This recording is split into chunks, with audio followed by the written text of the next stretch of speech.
Tansei, hi. Loretta Todd here. I'm here to speak to you about making films. I've been making documentaries and now my first feature, Monkey Beach, for a number of years. I guess you'd call me seasoned. I'm here on the unceded territories of the Squamish people in Gibsons, BC. I'm here as an uninvited visitor because I am actually from my family's from the St. Paul de Métis, from Whitefish Lake First Nations, one of the original Red River Métis families, and also we have family connections to the Chippewa and northern North Dakota. Very honored to be invited. I've known the good people there for a while now, and I appreciate all the work that they're doing and supporting and bringing in more filmmakers and storytellers. So I'm always very inspired when we share knowledge about what we do and how we do it, and why we do it. I titled my talk Guided by the Grandmothers and Never Giving Up. And certainly I always like to thank the grandmothers and grandfathers for bringing us safely together and so that we can share in stories. And also I like to ask them to protect our loved ones until we see them again. I think, I don't know if many of you know about me. I don't know where to begin actually. So what I thought, and I think it might work out, is I have about a 10-minute reel that includes some scenes from Monkey Beach, which is based on the book by Eden Robinson, and then also some scenes from a pilot for a TV series I did a while ago called Sky and Chang, which is a sci-fi martial arts mashup. So I'm hoping we'll be able to share that with you now. And then once we've seen that, we can talk some more about what I do, how I got here. I think the thing to think about is that no matter what you bring to storytelling, that you are guided by your grandmothers and grandfathers, that there are people there beyond this world and within this world who really do want you to succeed, to find a good way to tell the stories you want to tell. You're not alone. It's hard sometimes. You do feel this is a very lonely industry. It's very hierarchical.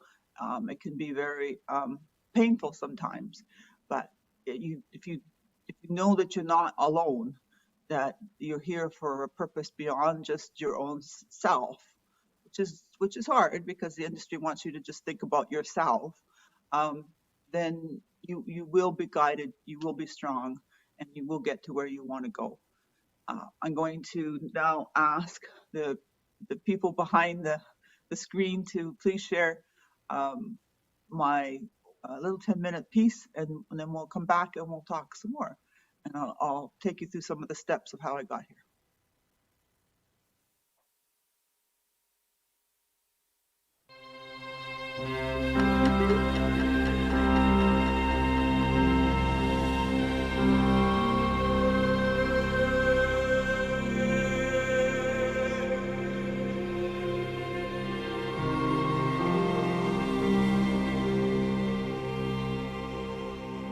Trust me, Lisa, you're not cursed.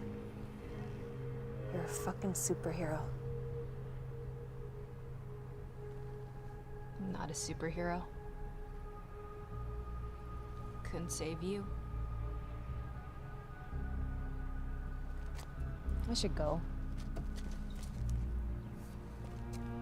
Oh shit, Mom. Don't tell her I'm here.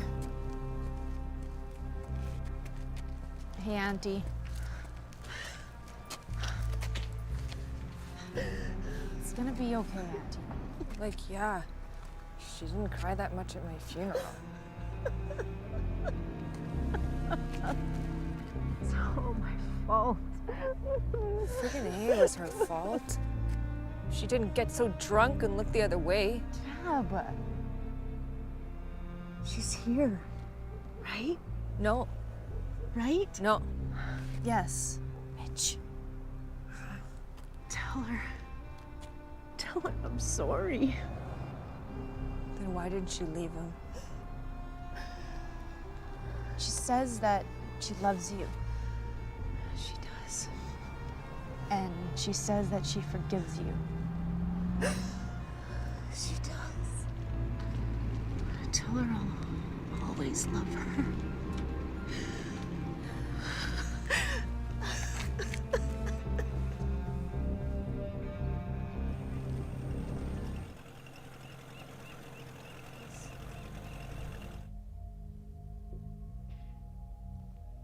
I tried to keep that fucker away from me. But all the girls know what he can do. And then Jimmy came along. And Josh couldn't take it. And he raped me. And I got pregnant. You don't scare me. What are you, some kind of fucking tough guy now? Some kind of fucking hero? You destroyed lives! Destroyed! That fucking school was a prison of hate. That fucking priest, over and over again, every fucking night. And that makes it okay? You're crazy. I'm crazy. Your church is crazy. I mean, look at what they did. You know what they did to Trudy? To me? To Josh? We know what they did. Did. Nick, get over it. Josh has. Really? You think he's gotten over it? Mick. Please. You're scaring the kids. It's good. They have to know what happened to us. You never went to residential school, so you can't tell me what I went through and what I didn't. Al, you were there, you know. Yeah, I was there for a couple of years, but you're right, Mick. You're absolutely right. I wasn't telling you anything. I was just saying grace. You're buying into a religion that thought the best way to make us white was to torture children. Enough. God damn it! Yeah, come on, Mick. Let's keep calm. They were bleaching us white, Al. Tortured us, kids. And that's your religion, Edith. Your God tortures. He let children be raped. Mick! You need to stop. Now's not the time. You have every right to be upset. Yes, we are all hurting from those days. In a few years. Yeah. When they're old enough. Tell them. Tell them everything. Because they do need to know, but right now, you're making everybody upset. Contacting the dead. Lesson 1. Concentrate on nothing and everything at the same time. What are you doing here? No. What are you doing here? I thought that if I left, that they would stop. You are gifted. Jimmy! No, I have to stop him. They are long gone. You, me, everyone. We're just humans. That's all we are, just humans. And that makes it okay? How could you just let him leave? Just stay out of this. You're not going anywhere without me. Remember them when they lived and loved. Imagine existing beyond the physical. If you're powerful enough for the journey, you must be powerful enough to return. You know, the only way to scare off a spirit is... Disgusting. Pooh, voila.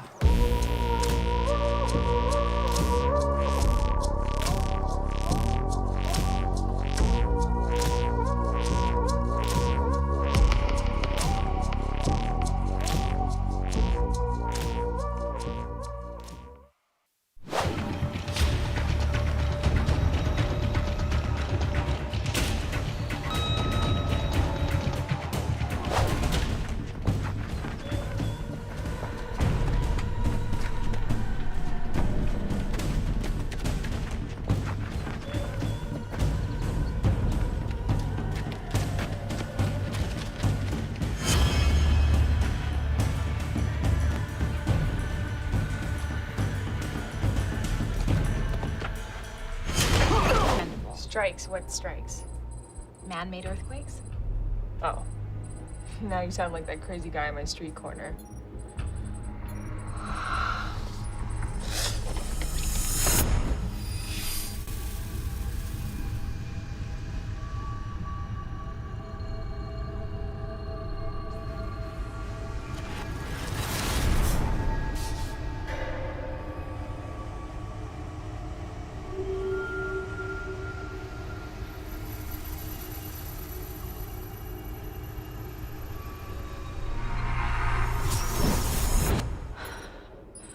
You open your door and anyone can come in. Because of you, they're trashing our place right now. Wait, what are you talking about? I don't know why you chose to bring me and my friends into this, but I'm done. I found your name in my father's papers. I thought you could help somehow. Have you ever seen him? I've never seen your dad. I'll help get you out of town, and that's it. Yes, we should leave. I don't want to compromise your place, too. Well, let's just do what they do. Hide in plain sight. So I'm thinking, you either knew Mia's husband was a mobster and you were laundering cash for him, but then he wanted Mia dead for whatever reason, so you decided to hire one of the crew out there to help. Or you thought you found yourself a soft Asian investor that you could take for all that he had, as well as the insurance. But, you know, I'm just thinking out loud. Help me out here, Bob. Help me out here. Either way, I know you're in some kind of trouble. What kind of hole are you in, Bob? You need some help digging out? Mia, I...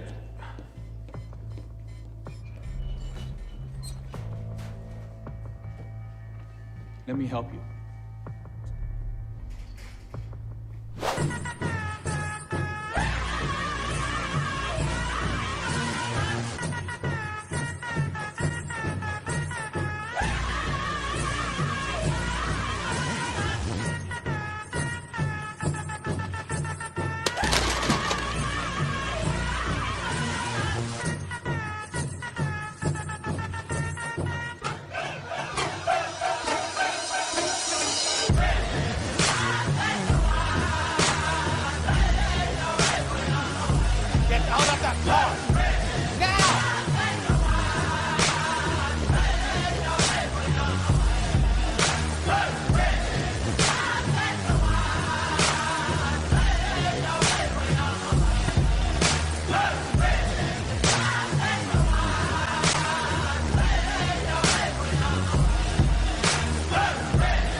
Oh, that's a few minutes from Monkey Beach and from Sky and Chain. I'm going to talk quickly about Monkey Beach first. So Monkey Beach is based on the book by Eden Robinson and optioned it back in way long time ago. Took me over 15 years to make Monkey Beach. So again, never give up. I had many, many doors shut in my face. I knocked on many, many doors to get here. And I'm very proud of the work and of the great people who helped make it. Amazing cast. And one of the things I like to think about when I'm creating space, which, whether it's a documentary, whether it's a drama, whatever it is, a children's series, because I also do Coyote's Crazy Smart Science Show on APTN. But one of the things I do is I think about this idea that as a filmmaker, I'm creating this space. And this is actually derived from something actually I heard about from a Quebecois filmmaker, a guy named Jean-Pierre Lefebvre. He says when he makes a film, whatever kind it is, he creates a circle, and all the crew, whether it's a PA or a director, are all equal in that circle because we're all there to serve the story. whether the story is told by actors or told by people in their real lives. That's what we do. We're there to um, to protect them, to give them the safety that they need to be able to go deep into the story, deep into their performances, or deep into um, being willing to share their own life experience of the story that they need to tell. So I think that's one of the critical things as a director and even as a producer. That's what you have to do. You have to think about that circle. Who are you bringing into that circle? And the safety that you're trying to create, the comfort um, that everybody can have, so that they know that they're respected, that they can trust you, that they know that you're not going to make them look bad, that you're going to always have their best interest, their own heart in your own heart. So you have to think about that. You have to think about who's on the crew, and you have to be willing to share that idea of equity, of equality, that as a director you're no more important than that PA, because if you make a mistake it affects everyone. If that PA makes a mistake it affects everyone, and everyone has to be honest, and there has to be trust. And I like to think that that's something I try to create. Sometimes it's a very real thing where you start your production with a smudge or a prayer or a circle. Sometimes it's just something that you have to almost carry energetically. One of the things I've learned over the years from more learned people than me, people with PhDs or without, and they often talk about this idea of it's all energy. And so as a filmmaker, you have to bring the best energy to whatever you make. I experienced that once when I made a film called Forgotten Warriors about Native War veterans, and I was with the late Harry LaValle and the late Jimmy Scotchman, and I had taken them back to a barracks so they could kind of recall what it was like when they were young men enlisting and going off to war. And I had something had happened, and I had to go to emergency, and it was kind of it was a painful thing, but I had to go film. I couldn't stop it. I had to go ahead and film. So the first day I was really low. My energy was really low, and their energy was really low. And so I went home and I realized, no matter what, I have to bring myself up. I have to get my energy up because it's affecting how they're doing. So the next day, I very deliberately put on that smiley face, put on the best version of my who I am, and they were alert. They woke up. They were just as energetic as those guys could be, and they were energetic. They were elders, but they were like full of energy. So it kind of like brought it back. So it taught me a lesson that was really critical.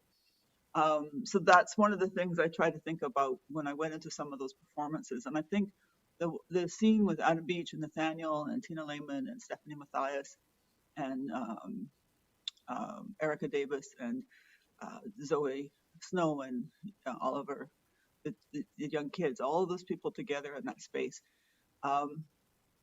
Tina Lehman, I think I said too. I actually really physically thought about that. So how I positioned them, how I put them in, the circle, that helped because they were around the fire. But at the same time, that was really, really important because I wanted to get the best performances I could. And Adam Beach is an amazing actor. He's been directed by Clint Eastwood. He's starred in so many things. But I knew I wanted to get a really good performance from him. And that was really, really critical to kind of create that safe space so that, he could go deep and everybody could go deep into their performances. Didn't have a lot of time. We shot that film in 20 days, which is a lot. I filmed it in Kitimat in Haisla Territory. That was really important for me. I wanted to be where the story was born. Could have filmed it in Vancouver probably years earlier and cheaper budget, but it was really important for me to go to where the story was born. And I think that really is critical to the energy, again, of that film. I don't know whether the questions you want answered are more about the technical or the creative. So if you have some questions or if you want to send a message to me already to say, yes, we would like you to talk more about producing and raising money or more about the creative process, let me know and I can adjust. I think one of the things about never giving up is that you have to think about what it is, what's your purpose? If your purpose, there's so many paths you can go as a filmmaker.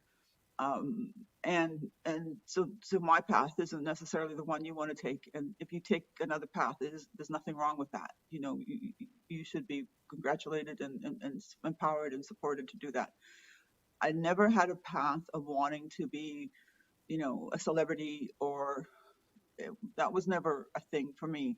Um, in fact, that's probably one of my problems, because I never really kind of got into that world of, you know, where you schmooze and you hang out, and maybe because I come from um, a different background. I was a runaway at 13. I was a mother at 14. I had to, sort of make my own way in the world. So it's taken me, a lot of different directions. But I think but you have to think about, what's your purpose?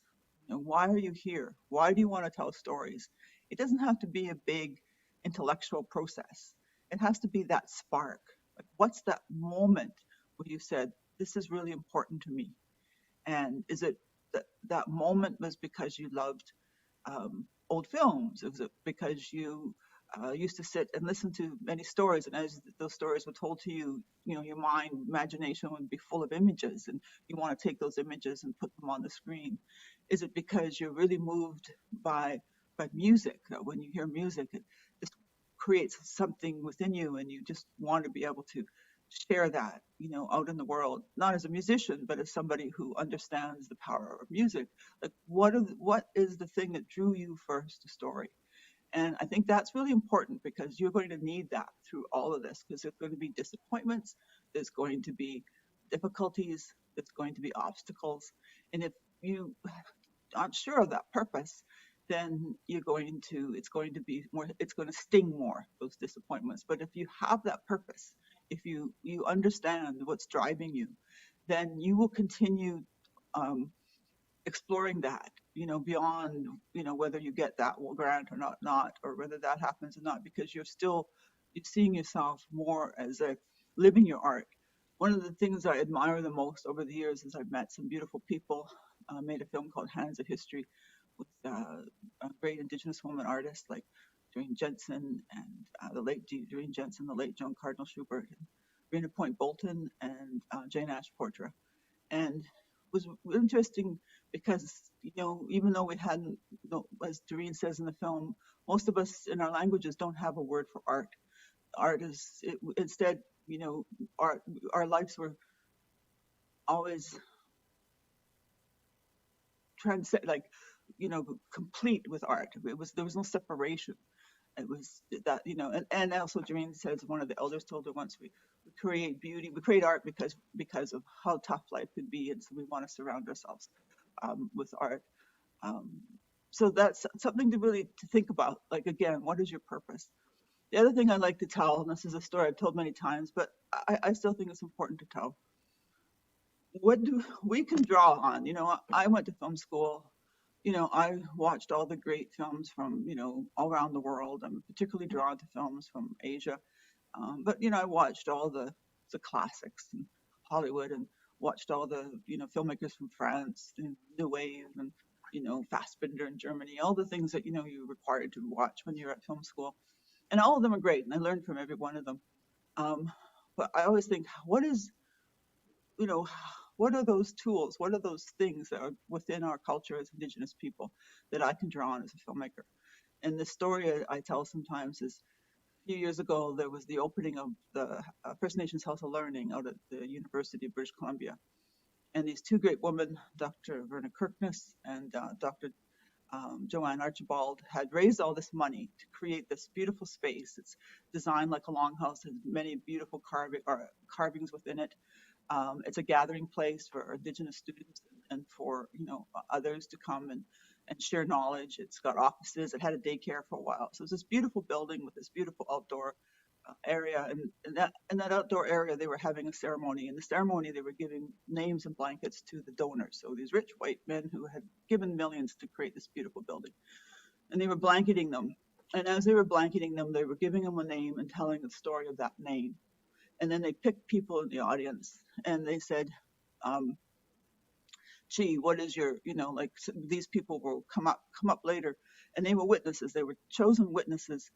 and they said in 10 years or 20 years or 100 years when we gather again, this knowledge as what was said today, the meaning of these names, the purpose, all the things that are being said today, you have to remember and you have to pass it on to your next generation. And I was thinking, gee, I'm glad he didn't pick me, because how would I remember?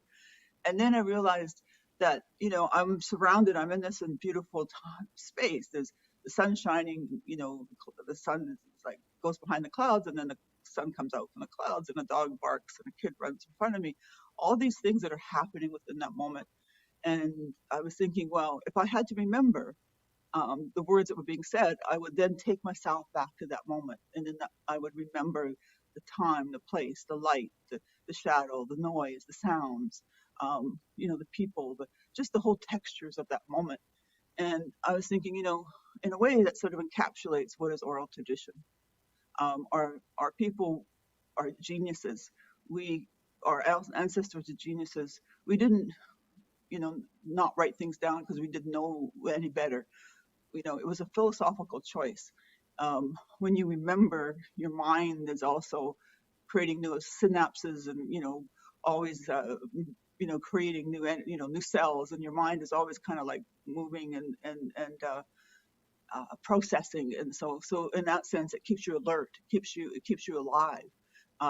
But then I realized also that our ancestors were so smart because they embedded our stories in our governance, in song, in dance, in color, and movement, and just sort of surrounding the word with art. So the word is part of our governance.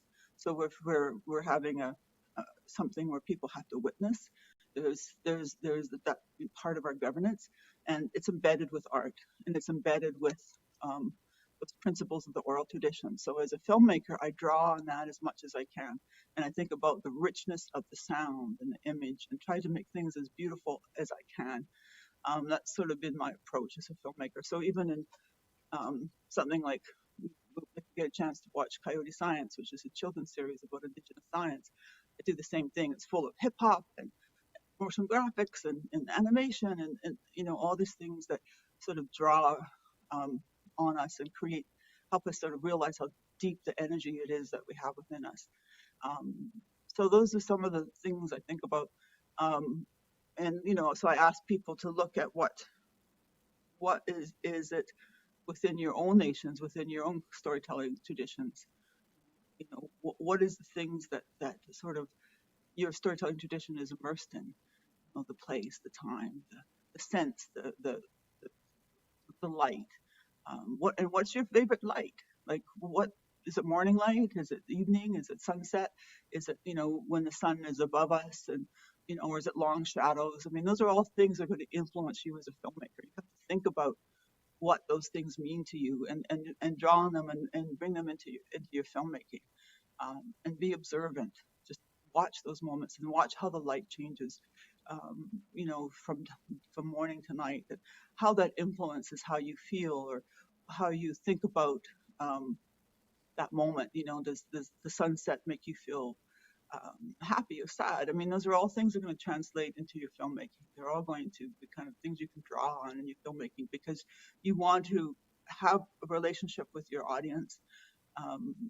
I think again, in the native storytelling tradition, we're not there to tell people how to think.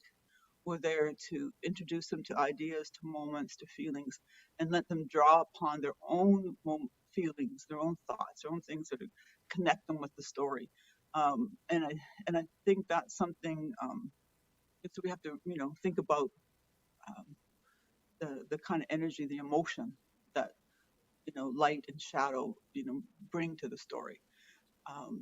As far as the technical parts of making the film, I had to raise a lot of money. I went to Telefilm. I knocked them. They were always very supportive. I did development for a while. I also initially worked with my producer, Jeff Bear. And then because of creative reasons, we parted. But we remained as friends. And I pretty well had to kind of continue on my own. Telefilm was there. APTN came in early as well, but I was still short the money. Um, I had to keep writing the script without any budget. Was able to work with some writers who were willing to work for nothing for the longest time. Um, then the Indigenous feature film program was set up. So I was able to then access that. It still was tough because I would say that to bring the crew and equipment to Kitimat, which was it's about an 18-hour drive from Vancouver. So that's where most of the crew and equipment. Well, that's where all the equipment is, anyways. I hired as many people within the village, so there's a lot of people who work on the production from the village, and that was also my intention. And as many Indigenous people in the crew, there was a lot. There was some problems with the union, but I did, but all my projects, Coyote Science and other ones, I do 100%, Indigenous crew. But Monkey Beach was, I had to kind of balance some of those things with, but I still feel good about the number of people who were Indigenous who weren't just as trainees; they were actual, full-on crew in my productions. Um, so that I probably spent about almost a third of my budget was just bringing people there, bringing crew there, bringing equipment there. But that still was really critical. And the other part about when you're making feature films, because you don't get all the money, the budgets in Canada have this strange thing about tax credits. I'm sure you'll be learning about those. And tax credits are that, so here's the money that you can get from broadcasters or telefilm, but it's never enough for your budgets. And there's this expectation that telefilm will only fund up to 49%. So there's this expectation you have to raise the other 51%. And so they created these labor tax credits. So if you're going to spend X amount of money on your labor costs for, camera and actors, all your crew, then there's a percentage, like, I don't know what it is, like, it varies from province to province. Manitoba has a really good, has the best tax credits program in, all of Canada. But it's, like 30, 35%, or whatever, it varies. And it goes up and down depending on economies and so on. So that amount of money is part of your budget. But you don't have that money, and they don't give you that money. You have to spend that money to get that money. So in order to do that, you have to get a bank loan.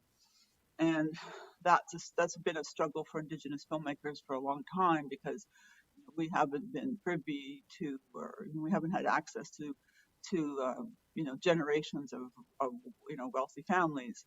Most of us don't own homes, and if we do, they're modest homes.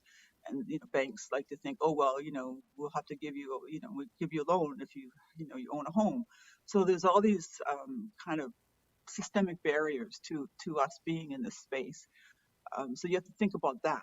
There's movements right now within the kind of media fund and the Indigenous Screen Office to change that, so that there might be an easier way so that we get some of those tax credits up front, so don't have to go to the bank, or find a bank that is more receptive to Indigenous productions.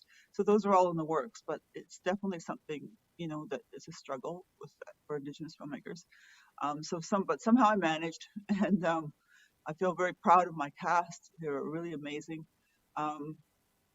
We went on to win a lot of awards down in San Francisco at the American Indie Film Festival and the Red Nation Film Festival, and it's still playing. It's played in Korea. It's playing in Germany and England soon. So it has this life that continues on. So it's very lovely. So I'm just thinking about. I'm just checking the time. I want to just talk a little bit about Sky and Chang. Sky and Chang was a little bit different. It was. I've always been a bit of a sci-fi nerd. I did that almost 10 years ago now. I'm sort of always a little ahead of the time. Everybody's into sci-fi now. But I've been a Star Trek nerd for a long time. And so it was really important for me to, again, those are things that moved me. I used to watch martial arts films, the old school ones, So it was kind of a homage, if you like, to some of those old school martial arts films. And then also, it has a sci-fi element within it as well, and it was a chance for me to. It was a bit of a. I think it was one of the things I struggled with is the fact that the broadcaster EPTN, which I'm very grateful that they gave me they gave me a license. I had a very small budget, but with that, it was important. too. They wanted a younger, I wanted a, older sort of thing. So there was a little bit of it. So the film it's not quite sure what its audience is. And sometimes I think perhaps that's why it didn't go beyond pilot. I'm not sure. Because it's certainly one of the, best drama at the American Indian Film Festival down in San Francisco. So it certainly is full of energy. Whenever it comes on APTN, which it does from time to time, I see there's always great remarks. Well, oh, the show's so cool. And I'm very lucky. I work with some really cool people who have a lot of knowledge of music. So in my films, as in Monkey Beach, you'll see that it's not in those Res Kids, Mob Bounce, Heaps the Earth Child, Chris Dirksen. But if you go to my children's series, the first one I did was Nahiwaitan. I had really cool guys like Oz 12 or Rodney Dean Harris, who was the composer. So, I was teaching, introducing kids to Cree 5, 6-year-olds, but with this hip hop beat, and yet not sort of like inundating them. It was something that was just to drive the energy of the show. So I think I will now let them play a little bit, that little clip, that little trailer from Coyote Science, and then maybe, I don't know if there's any questions, and we'll see from there. Coyote Science is a children's series I've been doing with APTN. We're in our 3rd season. COVID slowed us down in production. I can talk about that if you like. But we're in post now with season 3. This is a trailer from season 2. It's about Indigenous science. I've always, again, I guess with the sci-fi kind of nerd thing, that also leads you into science, because how do you transport? Those are all kind of like fake science, but you still makes you think about possibilities of science and the knowledge of science. And I was also very inspired by people like Dr. Leroy Littlebear and Dr. Lorna Williams, who for a long time have been talking about Indigenous science and how important it is in our communities, how it's tied to everything we do, and yet we don't, again, it's not like a word for science so much. It's knowledge, and it's knowledge that helps us live sustainably. But we certainly had, this year we're doing Coyote Science Goes Tech, or Coyote Goes Tech, because we have technology that is sustainable, that drew from local materials, all that kind of knowledge that the world needs right now. And I think it's really critical that our young people also understand that we have science. Science isn't just for white people in lab coats. So we'll just show the trailer, and we can talk. I'll talk a little bit about that as well.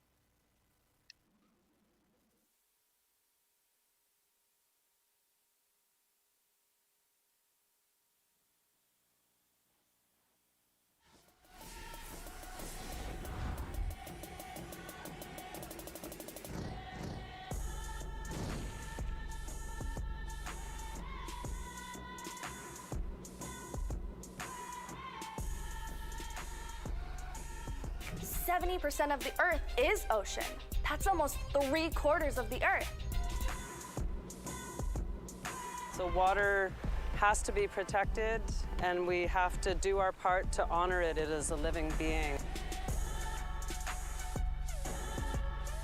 Did you know that I'm standing in the ring of fire?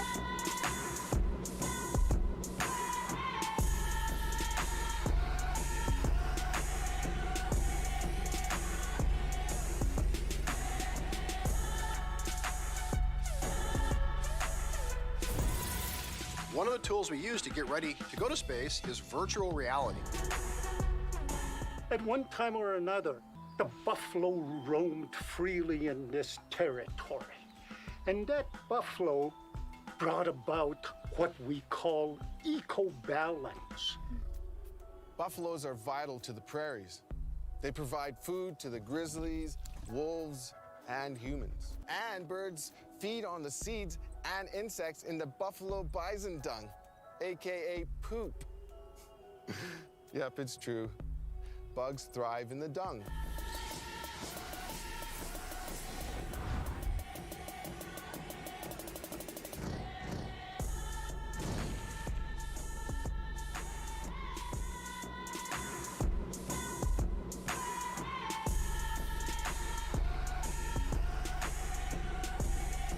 Did you know skateboarding also involves science, especially physics?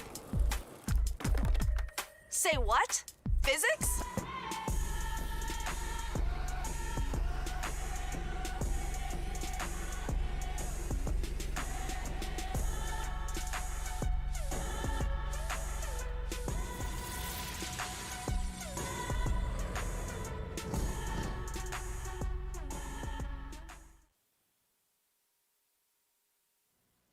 Cool. Well, I hope you like that. I mean, it's just a little glimpse of it. You can catch it on Lumi and APTN's Lumi, and then also CBC Gem showing it season 1. This is season 2 that you're seeing. It's on CBC. It's on APTN. For some reason, they show it only on their SD channels, so not on their HD channels. Even though I shot in 4K, delivered in HD. But hey, it's also been sold to the Indigenous channel in Australia, NITV, and I believe they picked it up. There's a sort of a regional Indigenous channel in the States called FNX. So yeah, it's out there in the world. Kids love it. I think that's the thing that's most important is to create. I think it's important. I don't think we have enough programming for our children. And I think the other thing I always say is for our children and their friends, so that our young people can let the world know that we have all this knowledge. It wasn't that long ago. Again, talked about Dr. Leroy Littlebaron and Dr. Loretta Williams. Back in the 80s and 90s, they were trying to get Indigenous science in the schools and universities, and they were basically told, well, there's no such, you guys don't have science.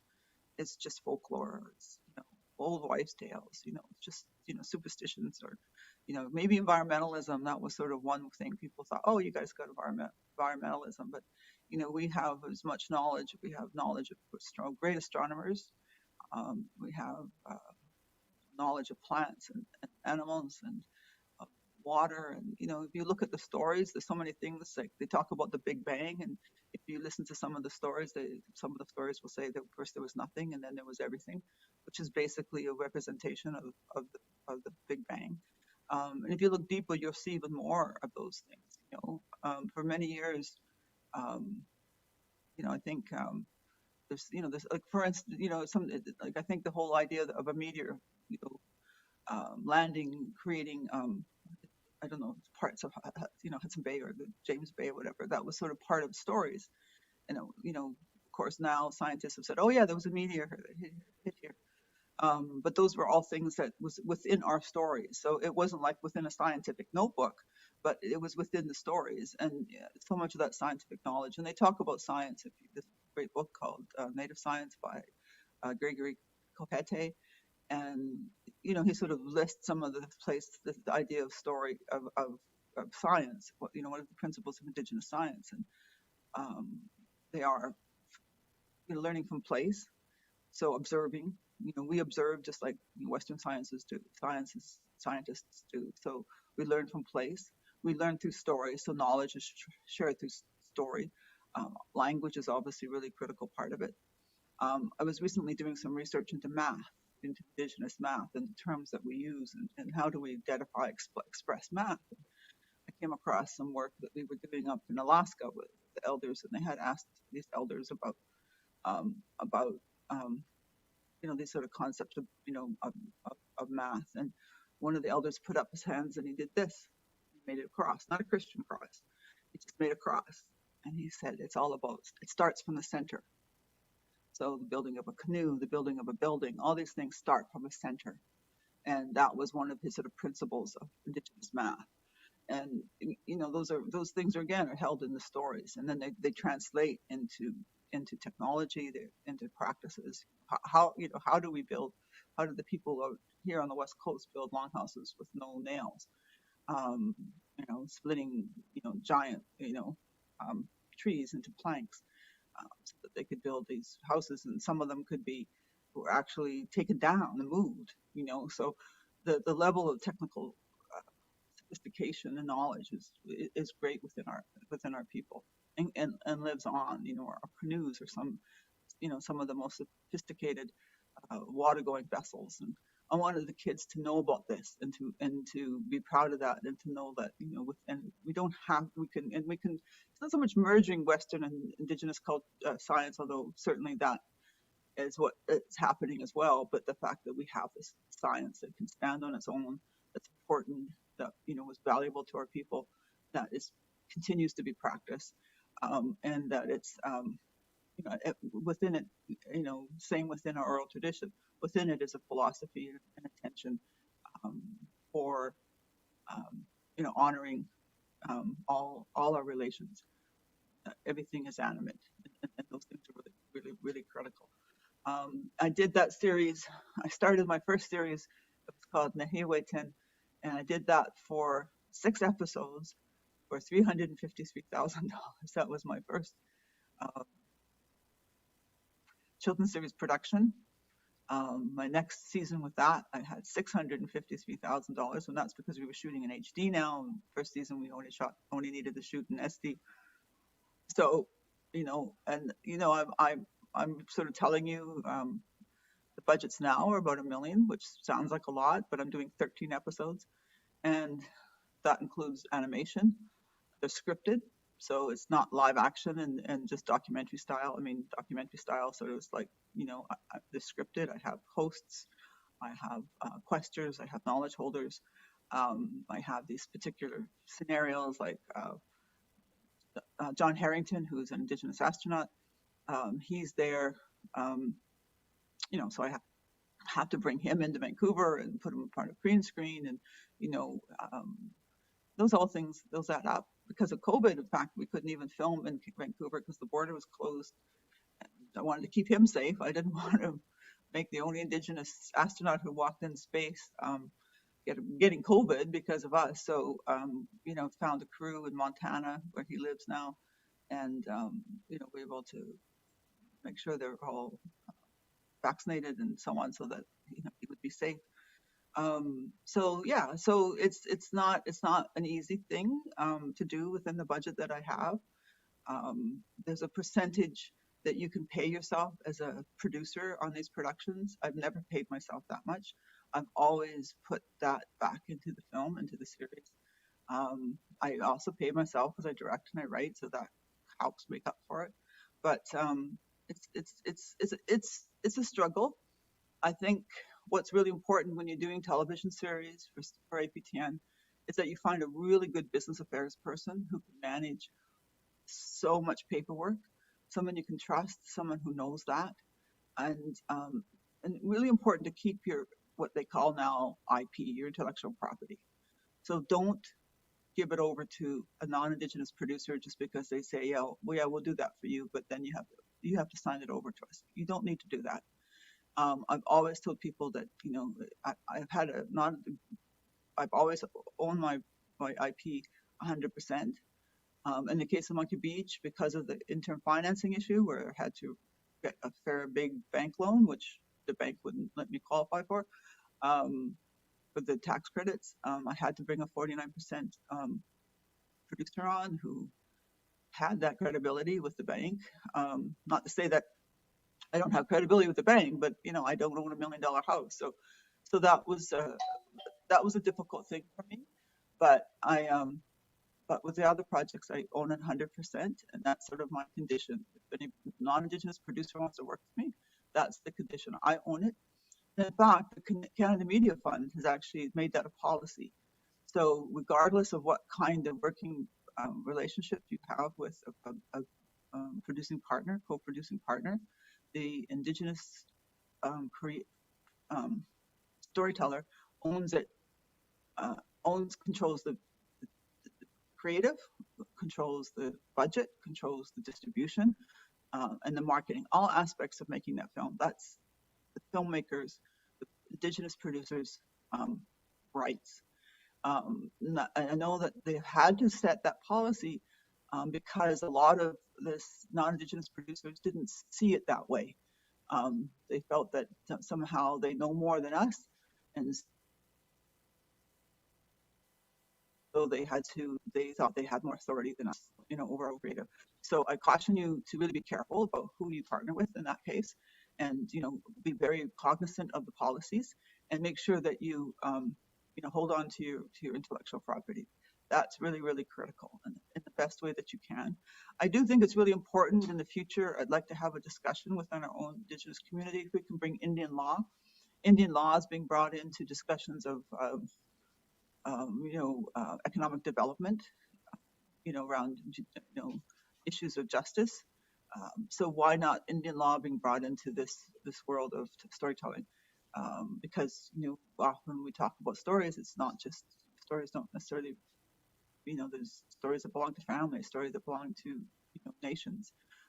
So there's the stories that can only be told at certain times. So there's a lot of room, I think, for Indian law, Indigenous law, to be part of that process. I'm very lucky to work with Coyote Science pretty well actually from Nahiwaitan, pretty well. Always had Indigenous crew. Never felt. There's just so many talented people. I gave people chances. People who'd never directed before. I hired them as directors. They didn't have to train. I just knew that they had the ability, and I supported them. I created that circle again, so they would have safety, so that they could. I had to think about what their skills might be. They had to be organized. They had to be able to have a clear vision. They had to work well with children. I had to trust that that they would work well with children. So there's a lot of decisions I had to make behind the scenes to create the environment. The other thing I did with children's series is I try to work with the kids I know, because even though we work within the labor laws, which said kids can only work 45 minutes at a time with a 15-minute break, and then also you have to have I think we can only work an 8-hour day, and they can get a waiver of that, but we kept it to that. And so our shoot days, one of the beauties of working in children's is that the shoot days are about 10 hours. Of course, producer, director like me is working, well beyond that, but at least the crew could go home. And I think it's another important thing as Indigenous people would think about how do we want to structure our productions. Right now, they're driven by, and bless their hearts, unions, being able to bring some redistribution of wealth from the industry, from the producers and the broadcasters and all these people making all this money, so that the workers can also get paid. But the unions have also become kind of complicit in these 17-hour days because their crews want they want to make these 17-hour 12-hour days, and then 5 hours of time and a half or whatever the other things are. So do we need to tell our story in 17-hour days? How can we organize our days? How can we organize our productions? And how do those work within the budgets? Because those budgets, again, it's a sort of a systemic barrier.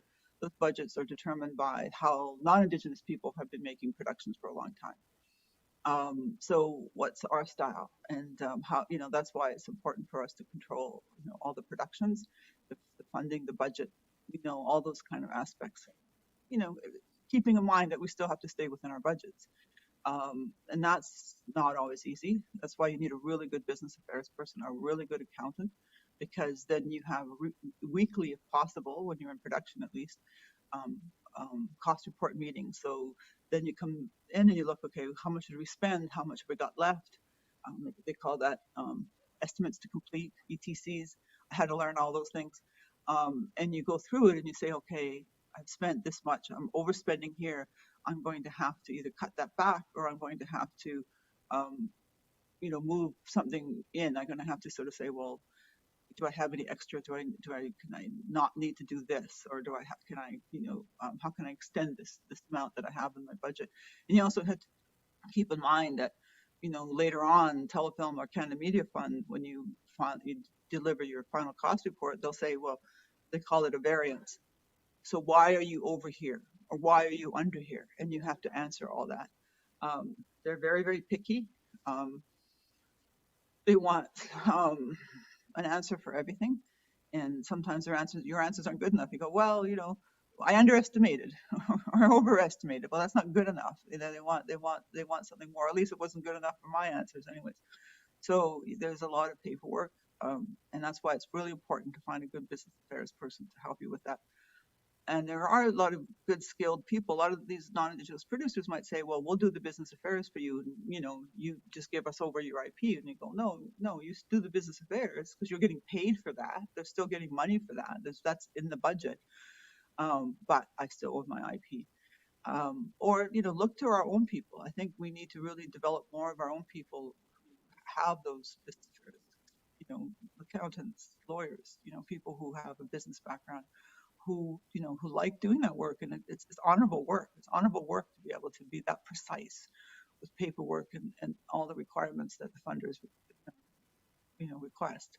It's really important. And, you know, you know, that's, it's a major part of how we have to do production. Yeah, so I don't know if there's any questions. We're just about wrapped up. So I guess there's no questions. All right, so there's no questions. Well, you know, be inspired. Trust your grandmothers. Never give up. When I say never give up, you know, and I haven't been a good student of this myself, I have to remember your own wellness is really important. Your health is really important. It's an endurance race. Making films, working in this industry is endurance. You have to be tenacious. You have to, that means you have to replenish yourself. You have to find ways that restore you. And what is it? Is it ceremony? Is it being with family? Is it being alone, you know, by the water? What is it that restores you? Because you're going to have to do that a lot. And which is good, because that means that you're stronger. You're stronger, and you're bringing that renewal to what you do.